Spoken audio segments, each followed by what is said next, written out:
उपराष्ट्रपति पद के चुनाव में विपक्ष के उम्मीदवार रहे बी सुदर्शन रेड्डी ने अपनी हार के बाद कहा कि वह इस परिणाम को विनम्रता पूर्वक स्वीकार करते हैं, लेकिन उनका वैचारिक संघर्ष आगे और भी जोरदार ढंग से जारी रहेगा।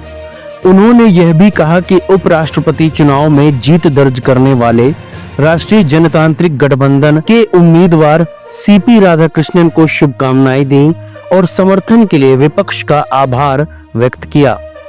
बी सुदर्शन रेड्डी ने एक बयान में कहा, आज सांसदों ने भारत के उपराष्ट्रपति पद के चुनाव में अपना फैसला सुना दिया है।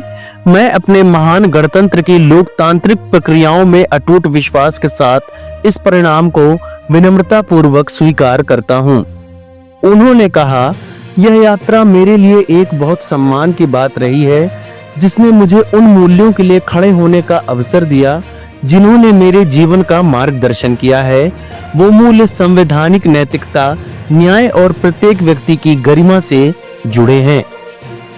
बी सुदर्शन रेड्डी ने कहा कि परिणाम उनके पक्ष में नहीं है, फिर भी जिस व्यापक उद्देश्य को हम सामूहिक रूप से आगे बढ़ाना चाहते हैं वह कम नहीं हुआ है।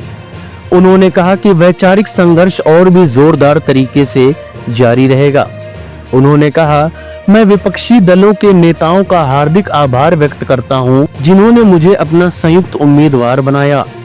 हमारा लोकतंत्र केवल जीत से ही नहीं बल्कि संवाद, असहमति और सहभागिता की भावना से भी मजबूत होता है। उन्होंने इस बात पर जोर दिया, एक नागरिक के रूप में मैं समानता, बंधुत्व और स्वतंत्रता के उन आदर्शों को बनाए रखने के लिए प्रतिबद्ध हूं जो हमें एक सूत्र में बांधते हैं। कामना है कि हमारा संविधान हमारे राष्ट्रीय जीवन का मार्गदर्शक बना रहे। उपराष्ट्रपति पद के लिए मंगलवार को हुए चुनाव में एनडीए के उम्मीदवार सीपी राधाकृष्णन ने जीत हासिल की। राधाकृष्णन को प्रथम वरीयता के 452 तथा विपक्ष के प्रत्याशी बी सुदर्शन रेड्डी को 300 वोट हासिल हुए। इस खबर के बारे में आपका क्या कहना है, हमें कमेंट बॉक्स में जरूर बताएं।